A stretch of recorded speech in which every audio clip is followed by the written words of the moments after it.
Hello wild foodies and foragers, it's James the Forager here, and today we're going to show you how to pickle marsh samphire. So to start with, we'll head out and pick some fresh marsh samphire. Remember, the best samphire is found on the salt marshes around the coastal areas, and we're making sure to pick just the succulent tops, discarding any hard woody stems. Sadly, some woody stems always make it back to the kitchen. So first job is to peel those off, chuck away the woody stems, and we're going to be using the tops. These are really soft and nice.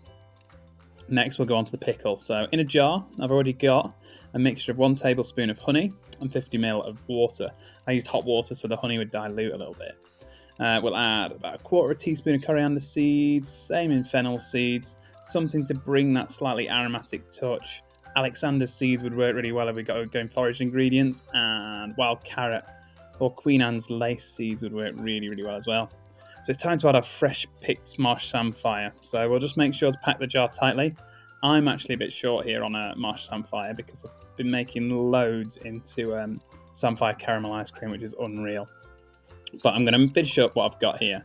So I'll pop it into the jar and I'm going to top it up with 100 ml of apple cider vinegar and then just give it a really good shake, making sure everything's nicely combined.